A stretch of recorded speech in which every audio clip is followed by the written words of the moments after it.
Welcome dear student, welcome to this video.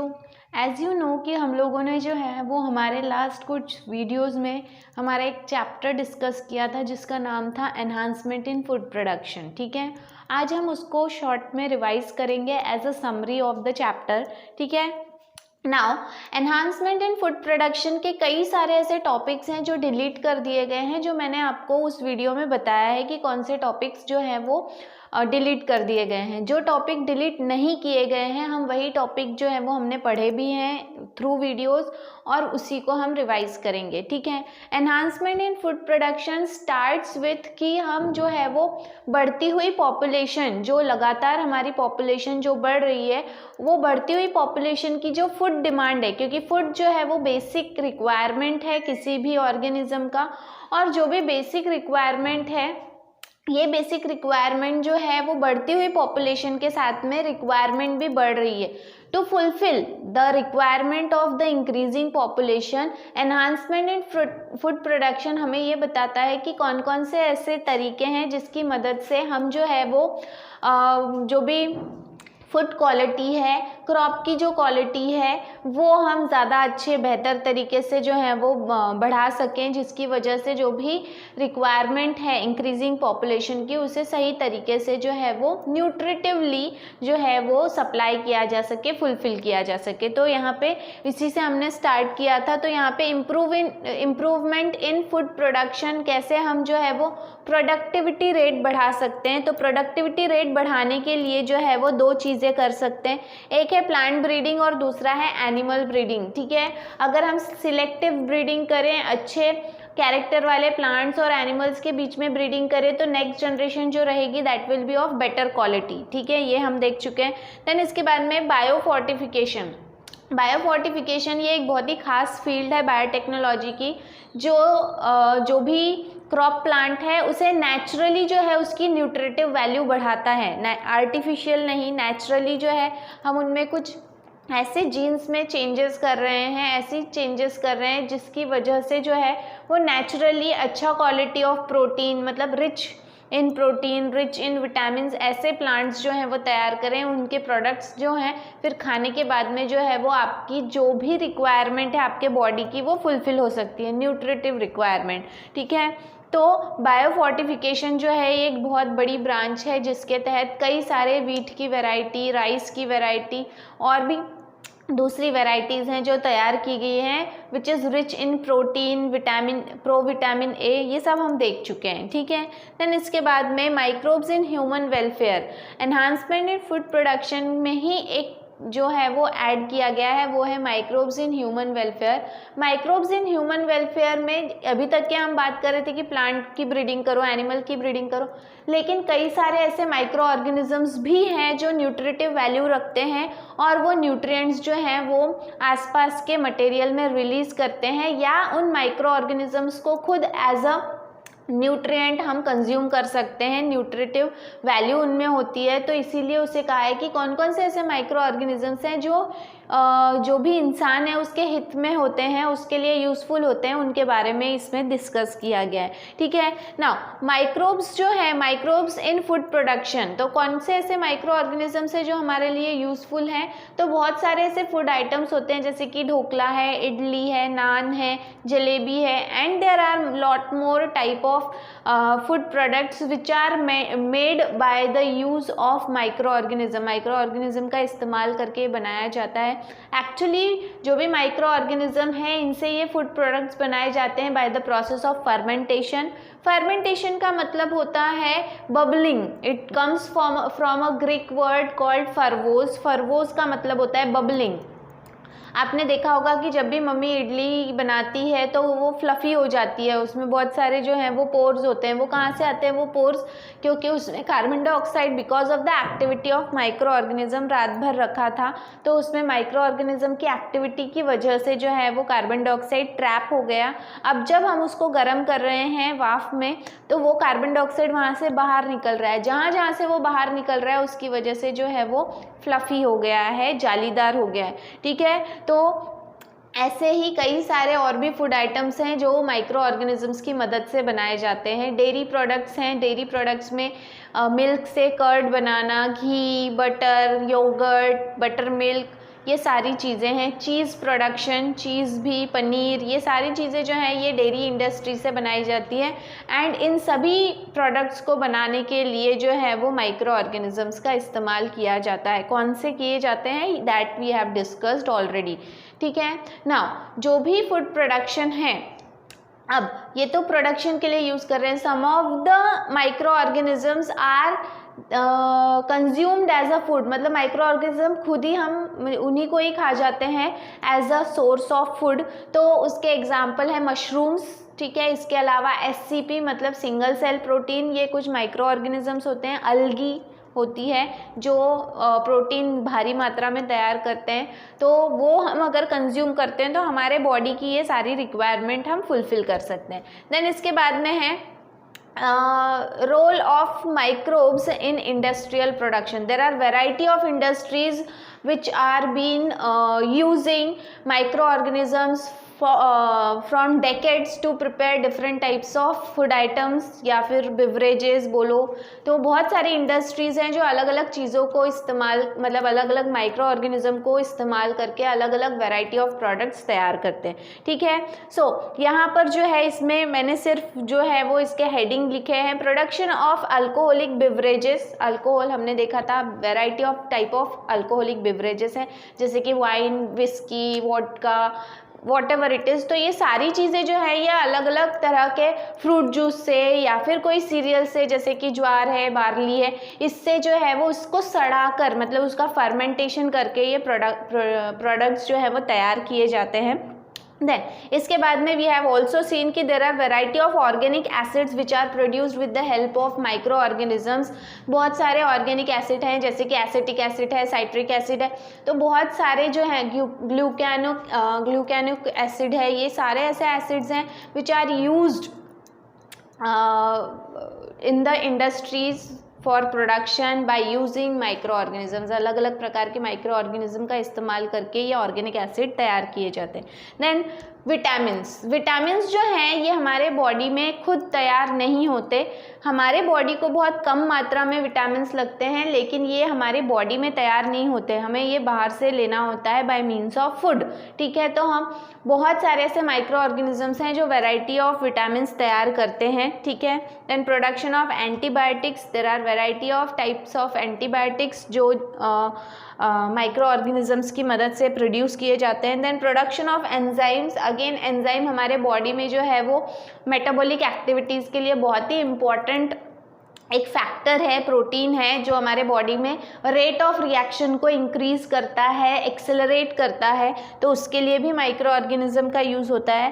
Then gibberellin is a type of growth hormone which is present specially in plants, और इसका जो function है it promotes growth promote करता है। ये जो भी प्लांट है इसमें उसकी हाइट बढ़ाने के लिए, जल्दी फ्लावरिंग लगाने के लिए, मतलब जल्दी फ्लावरिंग होने के लिए, जल्दी फ्रूटिंग होने के लिए, ये सारी चीज़ों के लिए जो है ये जिबरलिन यूज़ होता है। और सबसे पहले जो है वो ये एक फंगस से जो है वो एक्सट्रैक्ट किया गया था जिसका नाम है जिबरला फ्यूजिक्यूराई। ठीक है, तो यहाँ पर जो है वो ये एक्सट्रैक्ट करके जिबरलिन जो है वो तैयार किया गया, मतलब एक्सट्रैक्ट किया गया, तैयार नहीं किया है, नेचुरली एक्सट्रैक्ट किया है। और फिर ये जो है वो एज अ ग्रोथ हार्मोन जो है वो हम आर्टिफिशियली प्लांट पे जो है वो स्प्रे करते हैं ताकि पार्थेनोकार्पिक फ्रूट तैयार हो सके। ये सब हमने वीडियो में डिस्कस किया है। देन इसके बाद में microbes in sewage treatment, there are variety of waste product coming out of the house, hospital, municipal, then इसके बाद में आपके स्कूल, कॉलेजेस, तो यहाँ से जो भी वो कचरा निकलता है वो सब जो है वो कहीं ना कहीं पानी में ऐड कर दिया जाता है, और उसकी वजह से जो पानी है it becomes unsuitable for the human use के लिए बिल्कुल भी सुटेबल नहीं होता। और उसको फिर ट्रीट करना, क्योंकि अगर उसको नॉन यूजेबल से यूजेबल बनाना है तो उसके लिए एक ट्रीटमेंट प्रोसेस है। अब इसमें सबसे पहले कंपोजिशन ऑफ सीवेज का कंपोजिशन, मतलब उसमें कितनी मात्रा में क्या रहेगा, तो वो डिपेंड करता है कि उसमें क्या क्या चीज़ें एडेड है। ठीक है, देन इसके बाद में micro organisms in sewage, there are variety of micro organism, they may be bacteria, they may be fungi, they may be protozoan, they may be algae, variety of micro organisms are already present in the sewage. ठीक है, steps of sewage treatment, सबसे पहला है preliminary treatment. जैसे मैंने आपको बताया था, एक बड़ी सी जाली लगा देते हैं, उस जाली में जितने भी बड़े बड़े चीज़ें जो पानी में फ्लोट हो रही है वो पहले ही क्या हो जाती है, नेट के थ्रू वो अलग हो जाती है। उसके बाद में उस पानी को, उस इफ्लुएंट को जो है वो छोटे छोटे पत्थरों के बीच से जो है वो पानी गुजरता है, जिसकी वजह से और भी छोटे कुछ पार्टिकल्स होंगे तो वो उन पत्थरों के बीच में फंस कर रह जाते हैं। एंड फाइनली जो है वो फिर प्राइमरी ट्रीटमेंट में एंटर होते हैं। प्राइमरी ट्रीटमेंट मतलब क्या, अब वो जो पानी बहकर आ रहा था उसे एक जगह पे जो है वो रोक दिया जाता है, ठहरा दिया जाता है। ठीक है, वो पानी जहाँ पे ठहर जाता है, स्टेबल हो जाता है, तो उसमें और भी कुछ ऐसे डिज़ोल्व सब्सटेंसेस होते हैं जो जब वो रनिंग फॉर्म में था तो वो उसके साथ में जो है वो डिज़ोल्व या फिर उसके साथ बह रहे थे, लेकिन जब उसको स्थिर रख दिया तब जो है वो कुछ वेस्ट प्रोडक्ट्स जो हैं या वेस्ट पार्टिकल्स जो हैं वो नीचे सेटल हो जाते हैं। That is called as sedimentation. तो यहाँ पे सेडिमेंटेशन होता है और फिर उसके बाद में जो ऊपर का पानी होता है उसे फिल्टर कर लिया जाता है। फिल्टर करने के बाद में उसको सेकेंडरी ट्रीटमेंट के लिए भेजा जाता है। सेकेंडरी ट्रीटमेंट में जो है एक बड़ा सा टैंक होता है, उसमें ये पानी डाल दिया जाता है। ये टैंक जो है ये कंटिन्यूसली जो है वो एजिटेट होता है, शेक हो रहा होता है और इसमें एयर जो है वो पंप की जाती है, जिसकी वजह से जो है जो भी मटेरियल इसमें प्रेजेंट है वो इसमें शेकिंग क्यों होती है, for the mixing of the material, mix होने के लिए। प्लस उसके बाद में जो है यहाँ पर एयर पंप की जाती है ताकि aerobic type of micro organisms जो हैं वो उसमें ग्रो हो सके, because of the activity of aerobic type of micro organism. अब इस जो सेकेंडरी ट्रीटमेंट के दौरान जो प्राइमरी इफ्लुएंट उसमें प्रेजेंट है तो वो प्राइमरी इफ्लुएंट जो है उसे वो डाइजेस्ट कर सके। ठीक है, for the digestion of the primary effluent. उसके बाद में जो है ये सेकेंडरी ट्रीटमेंट के बाद में now it is shifted to another tank. उसे जो है वो बाद में एक बड़े से टैंक में जो है वो दूसरे टैंक में जो है वो शिफ्ट किया जाता है। वो जो टैंक है that is called as digester, उसे डाइजेस्टर कहा जाता है। ठीक है, ये जो भी सेकेंडरी ट्रीटमेंट का टैंक और टर्शरी ट्रीटमेंट के टैंक में फ़र्क ये है कि सेकेंडरी ट्रीटमेंट का जो टैंक है उसमें एयर आती जाती थी और वो शेक हो रहा था, वहीं पर जो टर्शरी ट्रीटमेंट का टैंक है वो बिल्कुल भी शेक नहीं होता, वो स्टिल रहता है, स्टेबल रहता है, प्लस उसमें एयर पंप नहीं की जाती, इट इज एयर टाइट होता है वो। ठीक है, अब because of the air tight structure वहाँ पर जो भी ये इफ्लुएंट डाला जा रहा है उसमें जो एरोबिक टाइप ऑफ बैक्टीरियाज थे या ऑर्गेनिजम्स थे, ठीक है, जिसे फ्लॉक कहा गया है, वो क्या हो जाएंगे, धीरे धीरे डिस्ट्रॉय होने लगेंगे। क्यों डिस्ट्रॉय होने लगेंगे, क्योंकि there is absence of oxygen, और एब्सेंस ऑफ ऑक्सीजन में they can not respire, because of that aerobic type of micro organisms will die and उल्टा anaerobic type of micro organism will become alive, या वहाँ पे जो है वो grow होने लगेंगे। Because of the activity of anaerobic micro organism they will digest aerobic type of micro organism, plus बचा कुचा जो भी ऑर्गेनिक मैटर है उसे भी वो डाइजेस्ट कर जाएंगे। That is why the tank is called as digester. और ये सब होने के बाद में finally that water is being released in the water body like river, stream, किसी भी जो वाटर बॉडी है उसमें वो फिर छोड़ दिया जाता है। इस तरह से वाटर को ट्रीट किया जाता है with the help of different types of micro organism. ठीक है, इसके बाद में माइक्रोब्स इन एनर्जी जनरेशन। माइक्रो ऑर्गेनिज्म जो है वो इको फ्रेंडली एनर्जी भी प्रोड्यूस कर सकते हैं, जिसे हम बायोगैस कहते हैं। बायोगैस जो है ये एक ऐसी गैस है जो इको फ्रेंडली इसलिए माना जाता है because it is pollution free. ठीक है, इसकी वजह से पोल्यूशन नहीं होता। प्लस इसकी सबसे खास बात ये है कि ये जो भी हमारे आसपास में जो कचरा होता है उससे ये तैयार की जाती है, मतलब आपका सराउंडिंग भी क्लीन हो रहा है, प्लस जो गैस आप जलाने के लिए यूज़ कर रहे हैं वो जलते वक्त जो है वो बिल्कुल भी धुआं या फिर हार्मफुल गैसेस रिलीज नहीं करती। ठीक है, सो बायोगैस जो है उसकी प्रोडक्शन के लिए जो स्टेप्स है, सबसे पहले हाइड्रोलिसिस और सोल्यूबलाइजेशन। जितना भी कचरा, स्पेशली काउडंग जो है या कैटल डंग यूज़ किया जाता है। तो जितना भी कचरा और काऊ डंग हम एक जगह पे जमा कर रहे हैं उसमें उतनी ही मात्रा में पानी मिलाया जाता है, मतलब उसको पानी में डिज़ोल्व किया जाता है। पानी में ऐड करने के बाद में जो है उन सब्सटेंसेस का ब्रेक डाउन होता है, क्योंकि पानी की वजह से जो है वहाँ पे माइक्रो ऑर्गेनिज्म जो है वो एक्टिव हो जाते हैं। उसकी वजह से ये सारी चीज़ें जो हैं वो ब्रेक डाउन उसका किया जाता है, इसलिए उसे हाइड्रोलिसिस कहा जाता है, मतलब break down with the help of water. ठीक है, उसके बाद में नेक्स्ट स्टेप है एसिडोजेनेसिस। तो यहाँ पे जो है वो कुछ ऐसे बैक्टीरियाज होते हैं जो एसिड जो है उसे ऑर्गेनिक एसिड में कन्वर्ट कर देते हैं। जो भी मटेरियल है it is converted into different types of organic acid. And finally methanogenesis, मतलब कुछ ऐसे बैक्टीरियाज होते हैं जैसे कि मिथेनो बैक्टीरिया, मिथेनोकोकस, ऐसे बैक्टीरियाज होते हैं जो इन ऑर्गेनिक एसिड को ब्रेक डाउन करके मीथेन और दूसरी गैसेस में कन्वर्ट करते हैं और वाटर तैयार करते हैं।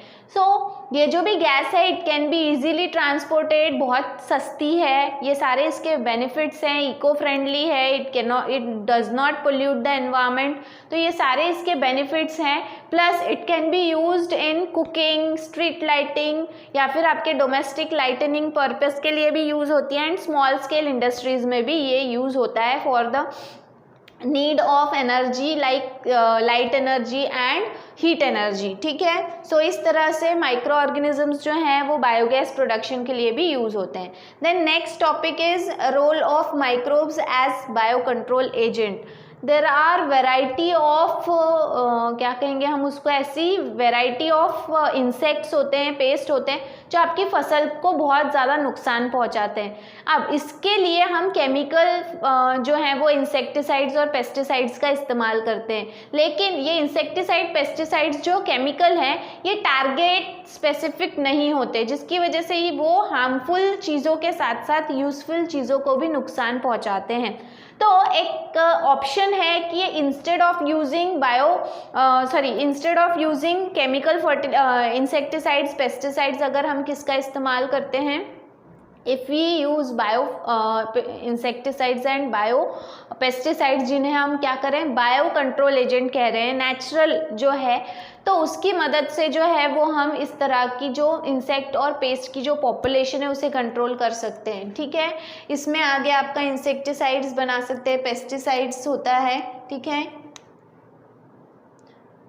देन इसके बाद में हर्बिसाइड्स, मतलब जो अनवांटेड प्लांट होते हैं वो अनवांटेड प्लांट को भी रिमूव करने के लिए जो है वो हम माइक्रो ऑर्गेनिज्म का यूज़ कर सकते हैं। इसके बाद में role of microbes as bio fertilizer. Again अगर हम केमिकल फर्टिलाइजर यूज़ करते हैं तो वो धीरे धीरे हमारे सॉइल को ख़राब कर रही है, सॉइल की क्वालिटी को ख़राब कर रही है। इसलिए अगर हम बायो फर्टिलाइजर मतलब micro organisms as a fertilizer use करते हैं that will be more beneficial for our environment, for our crop plant and for our soil. ठीक है, देन इसके बाद में types of bio fertilizer, there are variety of types of bio fertilizers, मतलब ऐसे micro organism जो nitrogen को fix करते हैं, जो कंपोस्ट तैयार करते हैं। ठीक है, इसके अलावा वो जो हैं वो फंगस भी हैं, फंगस जो हैं they also act as a bio fertilizer, जो एक्टो माइकोराइजा एंड एंडोमाइकोराइजा ये हम डिस्कस कर चुके हैं। ठीक है, देन इसके बाद में है बायो फर्टिलाइज़र माइक्रोब्स। इसमें एग्जाम्पल दिए हुए हैं कि कैसे जो है वो अजोला प्लांट है, फिर एनाबिना है, या फिर जो भी बैक्टीरियाज हैं वो कैसे जो हैं वो as a bio fertilizer agent जो हैं वो काम करते हैं आपके जो प्लांट है उसकी प्रोडक्टिविटी रेट बढ़ाने के लिए, क्रॉप प्रोडक्शन बढ़ाने के लिए। ठीक है, सो इस तरह से we have all seen about the enhancement in food production. इस तरह से ये चैप्टर यहाँ पे ख़त्म होता है। इसके बाद में नेक्स्ट वीडियो में we will be starting new chapter. ठीक है, तब तक के लिए थैंक यू वेरी मच।